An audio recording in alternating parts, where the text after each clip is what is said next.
예, 그럼 계속해서 종목 발굴해 보도록 하죠. 이베스트 투자증권 이비즈 영업팀의 염승환 차장과 함께합니다. 안녕하십니까? 네, 안녕하세요. 네, 안녕하세요. 포스트 코로나 이후에 이제 신재생 에너지 얘기도 많이 하고 네. 그린 뉴딜 많이 하고 초록초록하고 미래한 그런 얘기들을 참 많이 하는데 글쎄 뭐 관련해서 특히 신재생 에너지 관련해서 오늘 이야기 준비하셨다고 들었습니다. 네. 좀 어떤 그림부터 그려볼까요?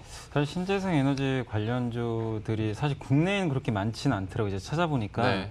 실제 뭐 2차 전지나 이런 것들 보면 정말 많잖아요. 네. 다양하고 수소차도 되게 많아요. 이게 보시면 이제 밸류 체인이 되게 다양한데 의외로 신재생 에너지는 우리가 딱 떠오르는 게 태양광 풍력인데 그렇죠. 네. 거기 관련된 회사가 사실은 몇 개 없습니다. 네. 또 글로벌 기업이. 그러니까 물론 좀 작은 기업들은 있는데 그걸 논할 건 아닌 것 같고 좀 경쟁력 갖춘 기업들. 근데 주가들을 봤더니 제가 봤을 때 그러니까 얘기들은 나온 지가 한참 돼서 약간 좀 식상한 주제일 수도 있지만 주가 측면에서는 아직도 좀 상승 여력이 많은 것 같아서 오늘 다시 한번 좀 그 시켜드리고 싶어서 좀 가져왔고 네. 일단 이제 파리 기후협약에서 사실 그 트럼프 대통령은 이거 안 한다고 했잖아요. 네. 그래서 미국은 확실히 우리가 기대할 건 없지만 어쨌든 유럽을 중심으로 해서 지금 뭐 요즘에 계속 얘기 나오죠. 뭐 그린딜, 또 한국에서도 그린 뉴딜. 네. 그러니까 제일 걱정을 했던 게 신재생 에너지 쪽에서 코로나 때문에 이것 좀 지연되는 거 아닌가. 그러니까 왜냐하면 지금 단기적으로 고용을 좀 증가시키기 위해서는 그런 좀 거창한 거 말고 당장 할 수 있는 것들을 좀 해야 되잖아요. 그래서 네. 지난 시간에 제가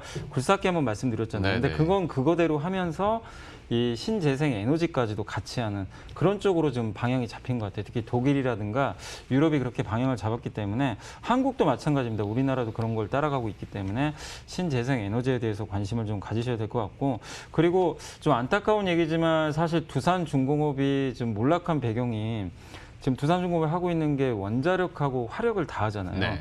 근데 그게 예전에는 상당히 좋았지만 이제 그거 대신에 어쨌든 이제 바뀌어가는 게 태양광 풍력 쪽으로 네. 이제 넘어가고 있는데 물론 두산중공업도 그걸 좀 미리 좀 잘했으면 좀 좋았겠지만 어쨌든 두산중공업의 몰락을 보면서 여러분들이 많이들 느끼실 거야. 그러니까 시대 흐름 자체가 완전히 그렇죠. 바뀌었구나. 예. 결국엔 태양광과 풍력이 뭐 옛날부터 10년 전에도 뭐 태양광 풍력 얘기했지만 이제서야 뭔가 좀 밑그림이 진짜 그려져서 뭔가 이제 건물이 좀 지어지는 그런 단계로 점점 가는 것 같아요. 전기차도 사실 마찬가지잖아요. 10년 전에 LG와 그때 전기차로도 한번 반짝했었어요, 사실. 네. 근데 그때는 너무나 앞서갔던 거죠, 네. 사실.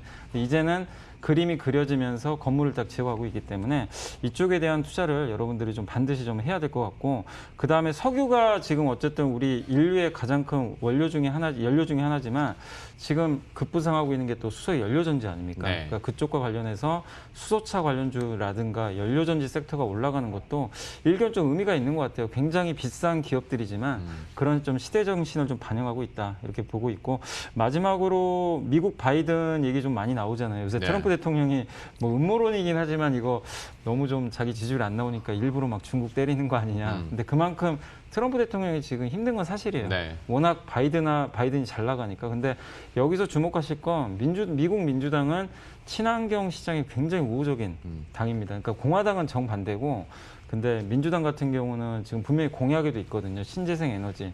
특히 뭐 2050년까지인가요? 그러니까 모든 걸 다 신재생 에너지로 다 대체를 하겠다. 미국 쪽에서. 그런 거 봤을 때 태양광 풍력에 대한 투자가 늘어날 수 있기 때문에 그런 큰 그림을 한번 또 우리가 연말 대선까지 이어진다고 봤을 때는 더욱더 좀 관심을 가져야 되는 섹터이기 때문에 오늘 한번 좀 말씀을 좀 드려봤습니다. 그러면 직접적으로 연관이 있는 종목을 꼽아 본다면 어디가 있을까요? 네, 일단 대표적으로 지금 뭐 태양광 회사가 몇 개 없잖아요. 네. 한국에 뭐 OCI도 있고 하나솔루션, 떠오르는 게 현대에너지솔루션 요 세 개인데 그 중에서 저는 오늘 하나솔루션 좀 말씀드리고 싶은데 뭐 네. 다들 아시겠지만 근데 투자 포인트는 저는 두 가지입니다. 석유화학 쪽은 물론 좋아요. 석유화학이 이 회사가 주력인 게 PVC거든요. 그러니까 마침 요즘에 또 PVC 쪽도 좀 좋아서 석유화학도 좀 괜찮은데 핵심은 일단 미국의 가정용 태양광 설치 수량이 늘고 있습니다. 왜냐하면 이게 코로나 때문에 조금 안 줄어들지 않을까 그런 우려감이 있었는데 생각보다 그 가정용 쪽으로는 계속해서 좀 좋아지고 있고 미국의 네바다 주라든가 캘리포니아 주 같은 경우는 이게 의무적으로 이제 신규 주택 같은 경우는 태양광을 의무적으로 설치를 해야 되거든요. 네. 그런 법안까지 좀 제출이 돼가지고 상당히 좀 긍정적인 모멘텀이 좀 기대되고요. 근데 태양광은 다들 아실 거고, 근데 수소트럭 제조사 요새 뭐 니콜라 뭐 얘기들 많이 하시잖아요, 진짜. 근데 그게 어쨌든 뭐 저도 전혀 몰랐다가 이번에 하나 종합화학인가요? 그쪽에서 지분을 갖고 있는데 또 공교롭게 하나솔루션이 그 회사 또 최대 주주잖아요. 네. 그래서 지분 계산을 해봤더니 한 그러니까 갖고 있는 지분에 그러니까 만약에 그 니콜라 지분 가치가 만약에 1조라면 1조라고 쳤을 때 한 30% 정도가 하나솔루션에 간접적으로 반영이 되더라고요. 그러니까 한 단계 거쳐가지고. 네. 그렇기 때문에 이게 무시 못합니다. 그 지분 가치 제가 따져보니까 3천억 정도 되더라고요. 그러네요. 근데 네. 이게 진짜 그 수소차의 장점 중에 하나가 긴 주행 거리하고 네. 그 다음에 충전 시간이 짧으니까 정말 트럭에는 최적화된 것 같아요. 네. 오히려 수소차 같은 경우. 그래서 이 니콜라가 테슬라만큼 될지 모르지만 만약에 그런 가능성이 높다라면은 하나그룹이 정말 투자 잘해놓은 거죠. 옛날에 해놓은 거지만 그래서 그런 기대감 있고 또 그걸 계기로 해서 수소 충전소 운영이라든가 생산 사업에 또 참여를 한다고 하니까 한번 이거는 플러스 알파로 한번 기대해 보시면 좋을 것 같아요. 그러니까 태양광도 있지만 수소 쪽에 약간 다리는 걸쳐놨기 때문에 의외의 모멘텀이 좀 될 수 있다. 이렇게 말씀드리고 싶고 한 종목은 약간 생소하실 수 있는데 풍력 회사 중에 CS 베어링이라는 회사입니다. 상장한 지 얼마 되진 않았어요. 근데 CS 윈드는 다들 아실 그렇죠. 거예요. 예, 예. 그 회사 자회사입니다. 근데 이 회사 이제 베어링이라고 풍력 발전기에 들어가는 여러 가지 부품들을 만드는 그런 기업이고 이게 원래 요즘엔 좀 망해가는 거 아니냐는 그 GE라는 회사 아시죠? 미국에. 네. 그 회사에 주로 납품을 해서 아 이건 별로 안 좋은 거 아니야 그랬는데 CS 윈드가 고객사가 되게 많아요. 뭐 세계적인 풍력 회사인 뭐 지멘스라든가 여러 가지 그 회사들의 그 덴마크의 베스타스인가요?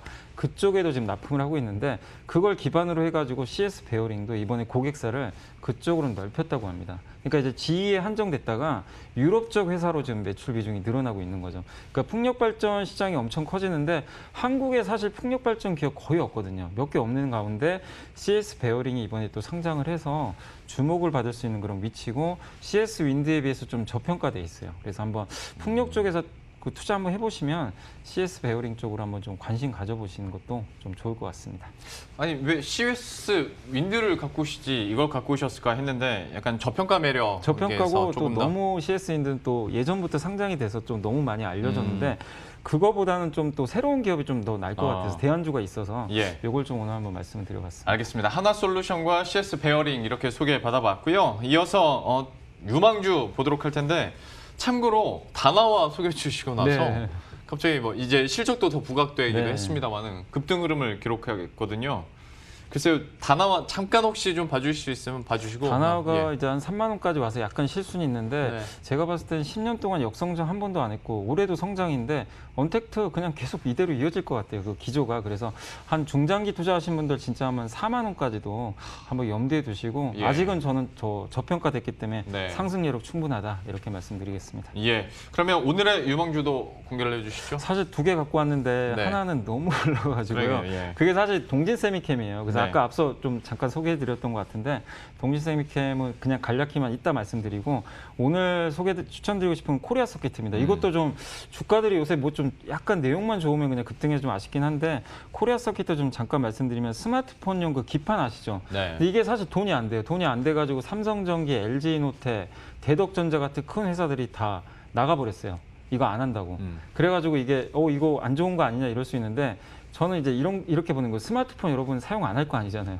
근데 큰 회사들이 다 나가버리면 이제 남은 거는 몇 개 회사가 없어요. 코리아 서킷, DAP밖에 없어요. 그래서 이 두 개 회사가 이제 앞으로 가져가는데 어쨌든 기판 시장은 계속 커집니다. 스마트폰 특히 5G로 갈수록 기판 더 들어가거든요. 그래서 그동안 코로나 이슈나 이런 것 때문에 안 좋았지만 스마트폰 시장 쪽에서 좀 덜 오른 종목을 여러분들 그러니까 좀 성장은 할 수 있는데 앞으로 좀 가격 매력이 있는 거는 HDI밖에 제가 봤을 때 없는 것 같아요. 그래서 코리아 서킷도 오늘 주가 좀 올라가서 약간 좀 부담스러울 수 있지만 주가 그동안 눌려 있었기 때문에 굉장히 저평가돼 있고 여전히 하반기 내년까지 구조조정의 승자니까 한번 그런 관점에서 여러분들이 좀 관심 있게 보시면 좋을 것 같고 또 요새 무선 에어팟 얘기 되게 많이 나오잖아요. 그쪽에 또 새롭게 기판 들어가거든요. 그런 것들까지 감안하면 성장 매력 충분하니까 한번 눈여겨보시고 그 다음에 동진세미캠은 그냥 간단히만 말씀드리면 그 일본이 독점하고 있는 그런 이제 강강이 있죠. EUV용. 예. 그거를 이제 국산하고 있는데 일본 업체 PER이 25배인데 동진 세미캠 지금 한 13배밖에 안 되거든요. 충분히 저평가돼 있으니까 그런 관점에서 동진도 한번 조정받을 때 관심 있게 보시면 좋을 것 같습니다. 유망주로 코리아 서키트 얘기를 해주셨고요. 동진 세미캠은 또 워낙 또 급등을 했기 때문에 이거는 조금 더 시간을 두고 한번 지켜보도록 하겠습니다. 이베스트 투자증권 이비즈 영업팀의 염승원 차장과 함께했습니다. 오늘 말씀 고맙습니다.